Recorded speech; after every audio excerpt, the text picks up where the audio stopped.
Welcome to Connect Vegas, a podcast that interviews the leaders and creators who build our community. The people who make Las Vegas into the best place to live, work, and just live. And now, here is our host, Ben. Today, our conversation is with David Yurkovchak. I met David at a really great event, networking, called UNLV's Brews and Economic Views, where they had a panel talking about real estate. And I just had a great time talking to him about the industry. And we've met since then, and I've gotten to know him a little bit. He is a very tenured mortgage professional. He is somebody that's seen just the highs and lows of this industry. What a roller coaster of being in mortgages over the last couple decades in Las Vegas. He's somebody with great humor and with great perspective. And he also has a passion for helping people with financial literacy, which is really lacking in a lot of ways. So this is a kind of wide-ranging conversation, and I really hope you enjoy learning and meeting David.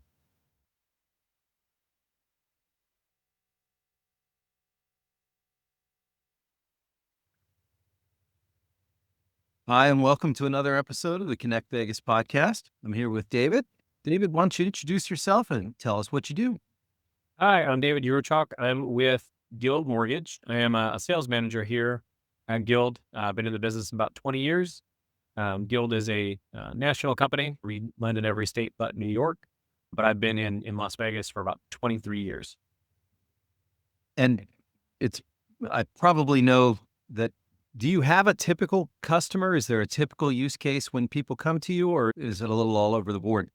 That's a little all over the board. So doing this as long as I have, the vast majority of my career has been tied to a lot of builder business. So there's some big national builders that I've worked with over all the years. One in particular, I do all their backup financing. So what that means is if somebody doesn't fit the perfect box with the in-house lender there, then because we are the bank and we have the ability to broker loans, then we can find the perfect mix for that individual. And more often than not, we can give them at least a couple different options to close. And maybe you could describe what it's like to work with you, the value you provide, how you do things a little different, maybe. I'm one of those that actually leads with the truth, as crazy as that sounds. Are you sure you're in the right industry? I know. That's probably why I've been able to do this for over 20 years now and have a good reputation along the way. Again, the truth always comes out, whether I lie, whether the customer lies, whether the real estate agent lies, whoever lies, the truth always comes out anyways. So why not just lead with the truth, set realistic expectations, especially in my world where it comes down to math and making sure somebody truly can afford the game plan that we're putting together. The last thing we want to do is be like, hey, you're great. And then everything just blows up for no reason because we really didn't verify what we needed to verify, or we just gave a yes, again, for no reason. We want to have a methodical plan that really works, because I've been saying all these years that nobody wins unless they close. So we want to win. We want to get somebody in the house, and that's how you create raving fans. Do customers generally have a realistic idea of what they can afford, their financial situation? As crazy as it sounds, no. More often than not, what I found out all over all these years is there's a lot of people out there that really don't know what they make a month or a year. They might have a generic idea, but specifically here in Vegas, it's such a crazy city with so many unique incomes in how our industries work, not just the casinos, but there's so many entrepreneurs that are also here because of our great state taxes.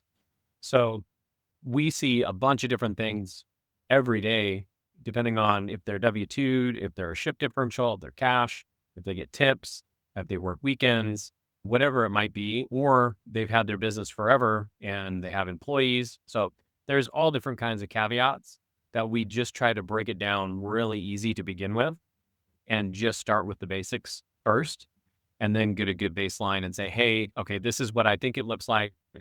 Please send me your W-2s. Please send me your tax returns. And then we can analyze it, because there are some people that make a ton of money, but they might write it all off on their taxes, which is perfectly legal and normal. So we might have to do what's called a bank statement program. So it just depends on everybody's individual needs and me analyzing it with my team and saying, okay, I think this is the best approach. Let's go this way. Here's plan A, plan B, and this is what those numbers look like. But going back to your question, most people have no idea where to start or how they actually qualify. That's interesting insight, and it rings very true when you just think about just people in general. Yeah. And unless there are the individuals, like I'm originally from the Seattle area. That's where I was born and raised. And I moved out here to finish college back in the early 2000s. But in that area, there's so much tech companies that their incomes are pretty straightforward. Some people are just straight salaries. And those people have a really good idea of what they make because that's just pretty cookie cutter. But the Vegas, I think, is always going to be just a unique anomaly. And there are people that are salary, but it's just not every day that we see those individuals. You led me into, we have a few questions about your background, and I'd love to hear about where you grew up and some of your hobbies or interests when you were just coming up. Yeah, so I'll be 44 this year, which is crazy. And so the first 21 years of my life, I was in Washington State with my parents and my brothers and grew up there and didn't know anything different. Never thought I would ever end up in Las Vegas, Nevada, but I wouldn't change it for the world. I grew up in the Tacoma area and I had a couple odds and end jobs. And I know that was one of your other questions we'll follow up on, and I'll cue you up for that in here a little bit because a couple were pretty quirky. But on that in particular, one of those jobs was I worked for Nordstrom during high school and college. And Nordstrom had an opportunity here in Las Vegas that they were opening a new store.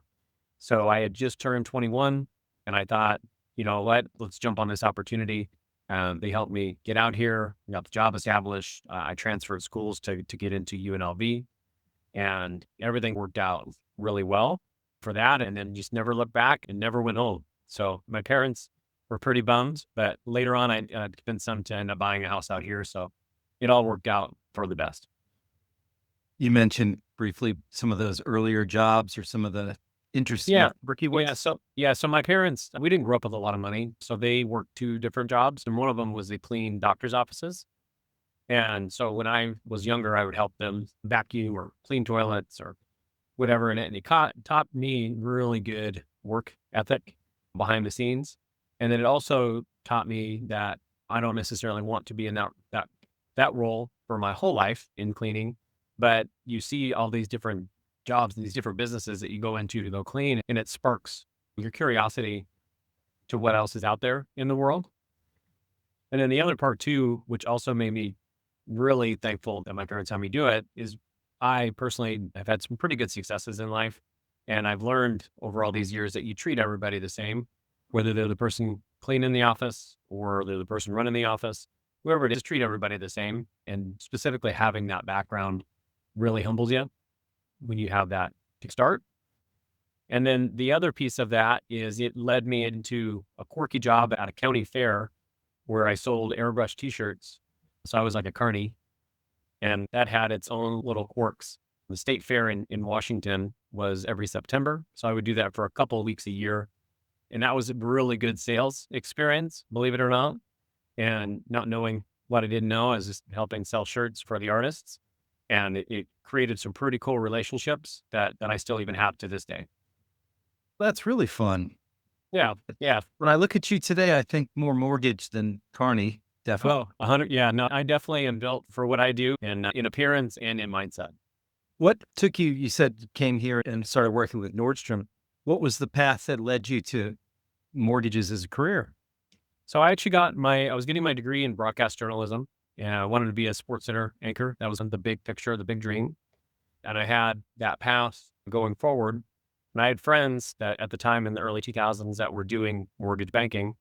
And I looked at what they were doing, living vicariously through them, still going to school and working part-time at Nordstrom, and them making a crazy amount of money at the time, just because some of the guidelines and regulations were a little different than they are now. And I said, you know what, I'm going to finish. I got my degree. And then I said, you know what, I'm going to try this mortgage thing for just a little bit. I have the degree. I can go back. I can go do this at any time.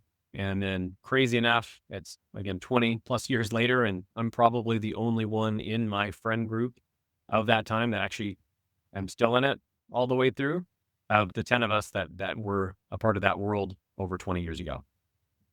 Okay. And getting back to your work today, do you describe it as different distinct products and services that you're offering, or is it a little bit more broad than that? How do you talk about what you offer for different clients? I usually lead off every conversation with if they've ever done the mortgage pre-approval process before, because that really opens up the questions and answers. Some people have never talked to somebody like myself before. They're just petrified. And they're scared that they're going to be told no, and they, again, don't know where to start. Or somebody may have bought their sixth house last year and this second nature, and it makes it easier for that conversation. But sometimes even those people still have never been told or taught how to do it or why they're doing it. They just know they got to turn paperwork in and they get a house.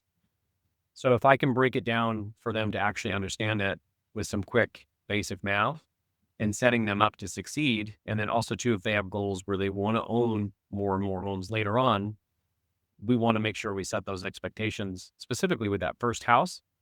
And then maybe a year or 2 or 3 years when that natural transition happens, we can guide them to turn that into an investment property and then buy another house, or they sell that one.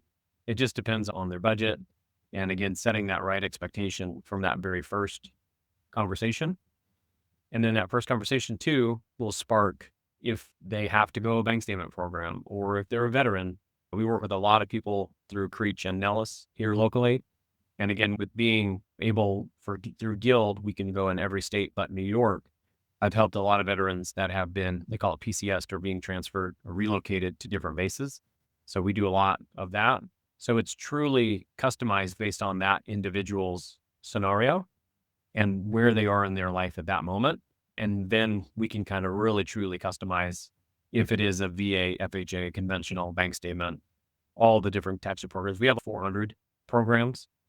So it more often than not, most people do the cookie cutter conventional VA, FHA, but we have all these others that when somebody has that unique niche, we usually have a solution. Okay. And you've alluded to this, and I know you've spoken about it separately to me, but your philosophy, your approach to this stuff, how do you talk about how you look at what you do that way? In reference to the financial literacy piece or just the education? Yeah, I think that's exactly it. Yes. Yeah. So what I've learned over all these years is, and specifically when I worked at one of the bigger builders here in town, we used to do all the appointments prior to COVID. We used to do all the appointments in person, so face to face. And when I did those conversations with the people, you can really help them understand even better. The internet's great, emails are great, but I think a lot of things get lost in translation. So I try to instill still even over the phone or via Zoom with individuals how it actually works and giving them the basics of mortgage so that they don't feel like they're going in blind. And then also one of the biggest pieces, which I think is the major foundation of financing and just in general, not even houses, just for cars and in life, is trying to figure out people's credit and getting them educated on how to leverage their credit and how to maximize their credit, how to grow their credit, how to fix credit.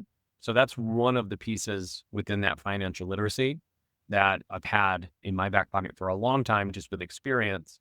And then I partnered with a company called eCredit. They're a nationwide company, been around about 20 years, and they do credit coaching.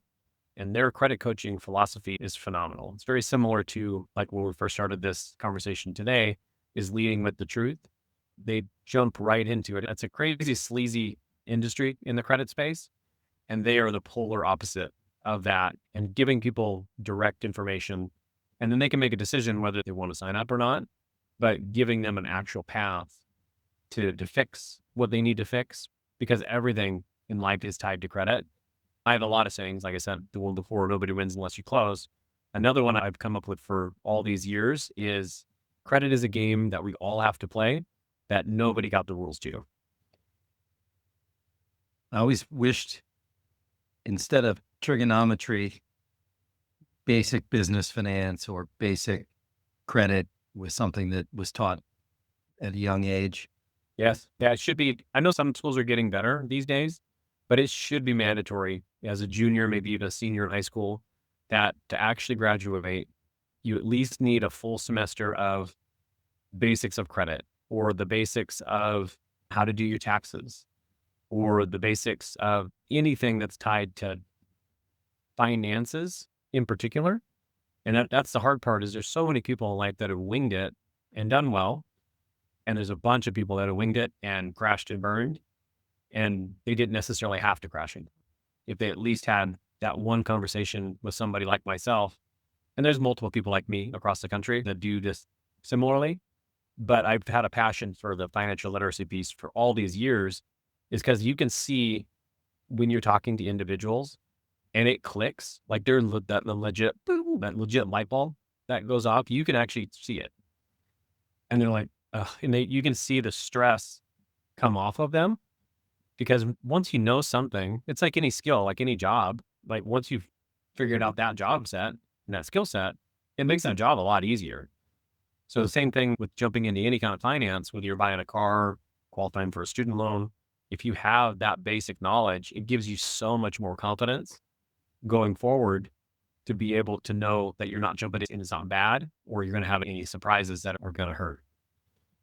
When I talk to realtors, often they have to re-educate somebody after they've been to a site like a Zillow or something. Sets one expectation of what's going on. Is there an equivalent version in your world where somebody gets something online and it's just, you need to correct their understanding after they've seen it? Yeah, and the internet's great. It has a lot of really cool tips and tricks, and there's TikTok people and there's YouTube and all this stuff. And there's some really good ones that are out there, but there are a lot of really bad ones. And there's a lot of just misinformation that happens. And it isn't, we talked about it before, not everybody fits into the perfect box. So it's not a one size fits all solution.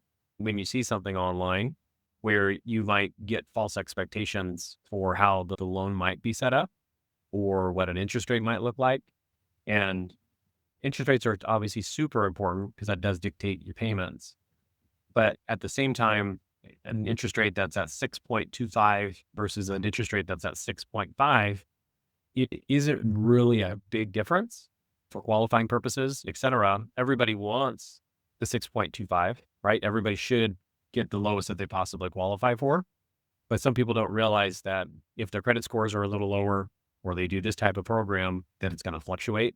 So that's where online, yes, you can get some good basic stuff, but it's still better to talk to an individual like myself that has their best interest at heart and actually can explain what they're doing from the very beginning. Plus, people going online and getting financing, whether it's through my side, through any of the online companies, is still better than going to the real estate agent first or going to the builder first, because the real estate agents, the builders don't want me to say that, but it's better for the consumer to get their ducks in a row and to get their finances in line to go and truly buy that $700,000 house that they know that they can afford. Because there are times that unfortunately they want that $700,000 house, they fall in love with it, but they haven't done any of the actual paperwork. They haven't done any of the pre-qualifications, and they fortunately only qualify maybe for 450 for whatever reason. And it doesn't mean later in life they can't get to 700, but if they don't have a plan on how to do that, then it just sets really bad expectations and it takes the excitement out of going and house hunting. And we found out over all these years that real estate is so emotional.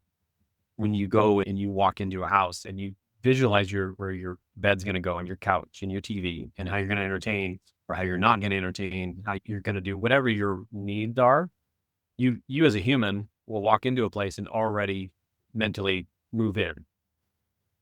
So if they don't qualify for it, it just takes out all of the fun. And then if it becomes a scramble on the paperwork, then they're like, oh, this is awful. So we want people to get that education again, whether it's online or with us or a combination of both. That's where I would push everybody first. Yeah. Plus, it's so competitive once you find that place that you want, and there's such limited inventory, and you have to be ready to move when the moment arrives. You have to be ready to move, and you got to be able to make that decision. You got to feel like you're not backed into a corner, because that's what we did have during, like, at the end of the pandemic, probably 2021 into early 2022, when interest rates were lower, but at the same time, house prices were crazy. And there was probably for every house, there was probably 20 to 30 offers on that house because there were so many people that were out shopping.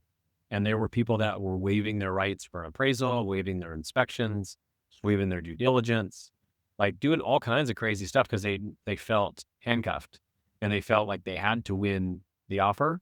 And then there were some people going out that weren't even approved yet. It was a mess. So learning from those moments and why interest rates might be a little higher than we had during the pandemic when the whole world was shut down, right? That's why they were so low. But that also creates more of a buyer's market now. If you're planning properly and you have a good real estate agent that can negotiate, you can get still really good deals on a house and you're not competing with as many individuals on an individual house. So everything is timing, but at the same time, it's also got to be affordable and it's got to be comfortable, because if the payment's too high and you feel strapped, it's going to put them in a bad spot. So it's always really good just to have open communication with all parties that are in the mix, so that, again, there's no bad surprises. And then if you do have to compete, that you're really ready to compete. And that's quick mental math on the fly. It's something we try to give almost everybody. This math is what it is now, is every 10 grand is about $70 different in payment. So it's a good little quick math, and it doesn't mean go crazy high, because that can add up really fast. But if you're competing and you find a house that is 500,000 and the other offer, you're going back and forth, then it has to be 510 to win the offer ahead of time, that $70 a month isn't going to break you. And if it is, then you know that you got to cut bait on it and readjust and find something different if it is. Is there anything people misunderstand about what you do? They have some idea that's just not factual. Yeah, I don't think they don't realize how much stuff actually has to happen behind the scenes. They call, they say my credit score is X, I make Y, and again, both guesses. And then they're like, can you give me a pre-approval letter? So I wish we could, and I wish I could believe everybody. That would be a perfect world. I guess that was prior, 2004, 5, 6, 7, when all you needed was a pulse to buy a house. Those were days, I guess, you could do that. It's because you didn't have to verify anything, which is super scary. But nowadays, when you do have to verify it, that's probably the biggest misconception, is people just think if they call and they tell you that you're just supposed to bend over backwards and not give them any good advice or try to point them in the right direction. I guess that shows you, like, good clients are ones who also listen.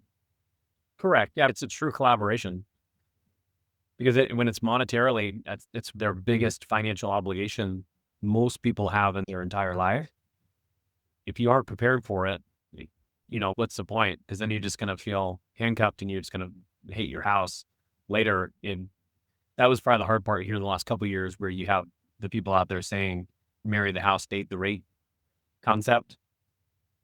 Yeah, I don't know if you've heard that at all, but it was a big marketing push, and it is true, because you still got to love the house. Maybe it's because of the schools, or you needed the extra bedroom because your family expanded, or you had to downsize, or whatever it happened to be, and then interest rates are a little higher than what they were hoping for. They still got to be okay with the math. And then potentially, if interest rates eventually do drop at some point, then yes, that would be great to refinance it. But you have the other side of the coin, where realtors and people in my industry too are still pushing for people to get into homes now, because if and when interest rates do drop again, and let's say they go below 6 or to 5.5 as a national average, there's so many people that are on the sidelines that are waiting for whatever the reasons that they don't like where they're currently living, or they're ready to upgrade, that are waiting and waiting. And then when that happens, there's going to be a flood of buyers again. And then interest rates might be lower, which would be great, but the purchase prices are going to go higher and higher. So the payment gap, or the payment difference, is probably pretty similar if they got in now, as long as they're comfortable with and happy with the structure of the loan. It sounds like wisdom that comes from having been through all these cycles. Like you said, your colleagues aren't in the industry anymore from when you started. Correct. You've seen a lot of, let's say, peaks and valleys. Very much. Yeah. So even going back to when I first got in 2004, 2005, that's what I said. It was Wild West, and there was really no regulations on guidelines. And I got in and I'm like, how do they get approved? And they're like, it just works. So I'm just like, it doesn't make any sense. And you're like, what do you mean they're not even making a payment? It's less than interest only? And you're like, oh, how do they pay it off? And they're like, they don't. And I'm like, okay. Who could have seen that might Yeah. run into trouble? Be a problem. Or they were putting people in two-year ARM loans with 3-year prepays. And it was just like, I just tried to process it the best I could. And unfortunately, a lot of bad happened. But because a lot of bad happened, it created so many good regulations. And that's why I tell a lot of people, because they're like, oh, it's going to crash. And I'm like, not necessarily, because since 2008 up until literally this afternoon today, most everybody that's qualifying for a mortgage is getting a 30-year fixed loan. So that's one. Two, the other one, the vast majority of everybody is doing a full documentation loan. So that means their income is getting broken down, their assets are being looked at, the whole structure is done properly. Unfortunately, life happens, there's medical issues, or people lose jobs, or there's one-off type situations that do happen and people get into some dire straits. But the vast majority of everybody else, specifically from 2008 until now, are sitting on so much equity as well that it'd be really odd for a bank to truly default on anybody right this second, because at the end of the day, banks lost a ton of money because of the foreclosures and the short sales back in the day. And because there's so much equity, usually people have the ability to sell their home and walk away with a couple $100,000 naturally. And it's not even a bad thing. They just walk away with it in a good spot, or they refinance it, or they get some kind of a modification, or they do forbearance for a little bit. So there's evolution in that, is that everybody's learning on the fly, but not trying to repeat history. But specifically because of the 30-year fixed, because they're full documentation, and because of the equity situation, it's going to be really rare to hear anything about a crash anytime soon. Makes sense. Is there anything else about your work that you wanted to make sure we talked about that we didn't touch on? Yeah, and in particular, so sidebar, what you and I had talked about before is, so the financial literacy piece is a big passion project for me. And doing this in mortgage is one of, like I said, the best things I probably ever could have done. And I'm physically built, mentally built to do it. But I've partnered with a couple companies, one that's a CPA, another one that does financial advising, and another one that's an estate planning attorney, because all of us in those different industries feel like our customers have similar doubts, similar worries, similar inexperiences, to where they don't know what to trust online. They don't know who to trust to do their taxes or to how to invest, and that they don't need millions of dollars to invest to get started on basic accounts, and even just starting with a money market account and accruing some interest that way. Or people that have accrued some assets in life, whether it's real estate or other investments, they just don't know how to protect it. So that's where the estate planning piece comes into play. And then the last one has to do with partnering with the gentleman that does credit and credit coaching. So I've been trying to figure out the best way to get more people knowledge on every part of that aspect. And we're talking to businesses and talking to their employees and using that as like an employee benefit. And it's a free consultation in any of those different spaces. If all 4 or 5 of us walk into a place, it's too much. It's too much information for anybody to handle. But if there's a company that they know that they just need really good financial advice, then maybe the financial advisor can go in there and do a presentation. Or somebody that they're really pushing for their people to have home ownership, then that's somebody like myself that can go in and teach the basics. Same thing for the CPA. Maybe it's somebody that has a bunch of entrepreneurs, or they're a bunch of independent contractors. That's great, because that, again, gives them that extra service. Or they know that they've had people for 5, 10, 15, 20 years, and they have great 401ks, and they just want to make sure that their employees are protected, and talking about trusts and different things like that to make sure that those families are set up for future generations and staying protected. So those are big passion projects for me when opportunities come up for people just to have a conversation, whether that's the CEO, head of HR, whoever it is. It doesn't hurt to have that conversation. And at the end of the day, any of us that do the presentation, if the people want to eventually be customers, great. But if they can just take the general knowledge and bank it for now, and then maybe they use it a year or two from now, great. Then we did our part in trying to spread that knowledge as much as we can and trying to get people ahead in life. So if somebody hears this and is interested, they would reach out to you. Is that the best thing? Yeah, I think that would be the easiest. And then I could ask them some basic questions and just say, okay, what are you thinking? And then say, okay, I think actually the person that does credit, maybe that's the person that should be talking to your group. And the ones we have done presentations for, it works really well for recruiting because it's an extra employee benefit that they can add. It also works really well for retention. So then if the employees are happy and they're getting stuff that's different than a 401k match or whatever it happens to be, then the employees are more likely to work harder. And then there's studies like through Forbes and a couple other places out there that have done it where home ownership actually drives the individual to work harder because they want to keep what they've worked really hard to get. And also to like relocating to a closer place to work that's tied to real estate for commute purposes.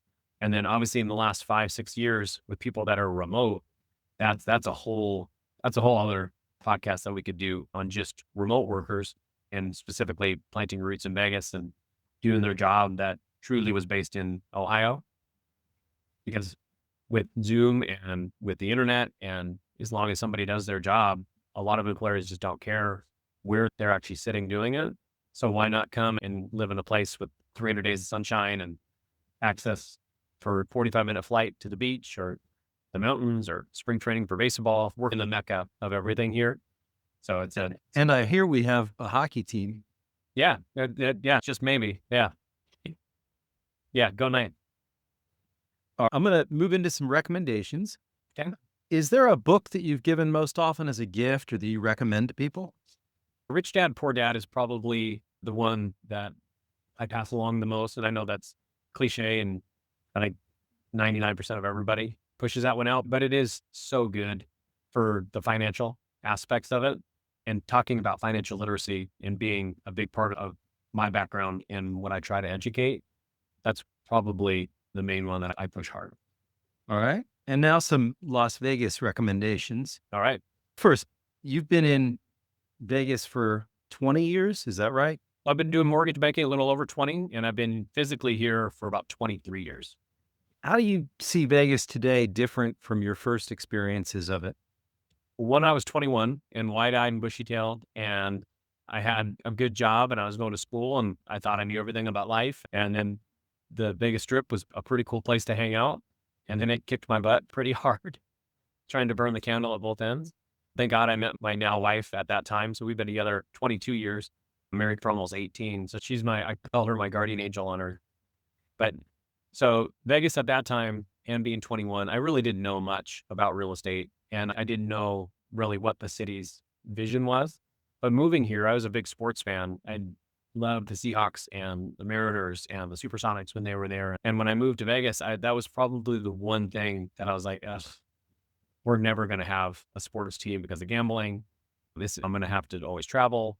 And then I got UNLV basketball tickets, which was great for a while, but obviously that's just not the same as what it's turned into with the Knights and the Raiders. And eventually we're going to get, obviously the A's are coming and you have probably an NBA team at some point. That's, I think in the next couple of years, that is just so crazy. We have the Aces. So there's all different kinds of things that I would have never thought 20 plus years ago that we would have here. And not that sports are everything, but I truly do feel that with the Knights, and unfortunately going back to the 1 October tragedy that happened, with the Golden Knights, it really brought our city together.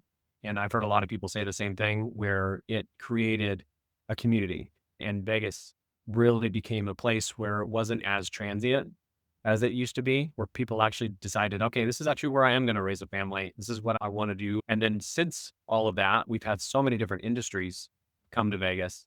You have the tech industries that are here. You got big Amazon facilities. You have a medical school now at UNLV, a bunch of different hospitals that have been opened recently.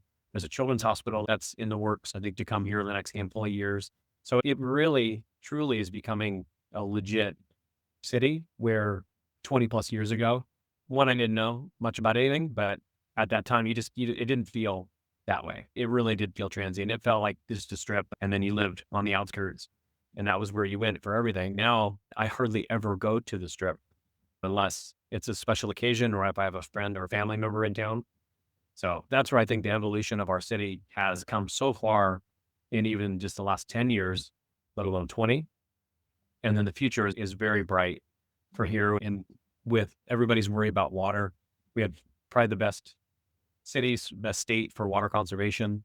We have access to the Colorado River and that kind of stuff. And the planning that has gone into that and the infrastructure has been really cool.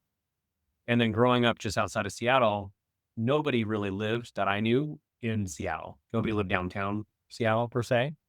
Everybody lived on the outskirts. They lived in Bellevue and they lived in Tacoma and they lived in Olympia and they lived in all these different cities around the big city. And I think we're going to see more and more of that where you already have it in Henderson, you already have it in North Las Vegas, but you're going to see Gene, you're going to see more North Las Vegas expansion. And then people are going to, if they want to come in and go to the sports games and whatever, then they're going to commute in. And that's not even just a natural evolution that's going in the right direction. All right. In your business life, what are some of the groups or organizations that help you connect with others in the Valley? So there's a couple. One in particular that I've done for years was Women's Council of Real Estate Agents. They're big with the giving back to the community. There's another one that's also tied to real estate, which is called CRS. They are a little bit more advanced real estate agents, have a little bit more experience, similar kind of networking opportunities. And a couple others that are near and dear to my heart is I'm good friends with a guy named Chet Buchanan.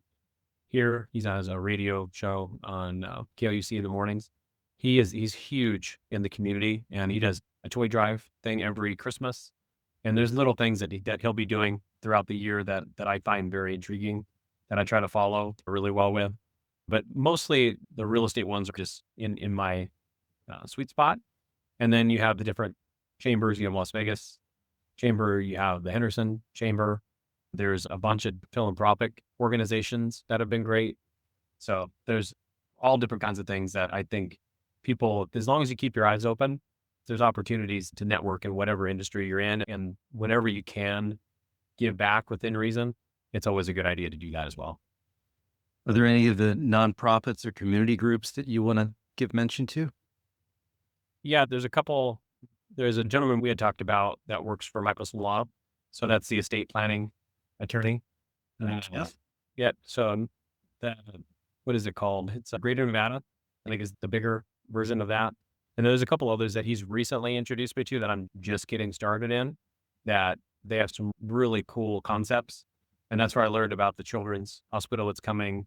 There's an arts museum that's coming. There's a bunch of different things that, again, is if you get off the couch and you get out of your office for just a little bit during a week or a month, you can learn a lot about the city just by talking to people. Okay. Now on to some Vegas picks. What's your favorite meal in Las Vegas? I'm a big steak guy, so any of the steakhouses are great. But my wife and I really going to Joe's Stone Crab, which is in Caesars. That's one. And then if you want to go a little off the strip, you have the Golden Steer. That's the parking lot. Don't judge a book by its cover. Yeah, it's not. Doesn't look like it's in the best area. And keep your head on a swivel a little bit as you're walking in. But once you get in there, it's like you're in old school Vegas, and the waiters and waitresses and everybody dresses up in tuxedos, and you feel like you're in old Vegas. So that's probably number one on the list that we try to go to as much as possible. And what's your favorite spot to view the city? So we've gone to a bunch of different places just off of St. Rose Parkway, believe it or not, like during the fireworks for 4th of July or New Year's is pretty cool because you can see the whole skyline.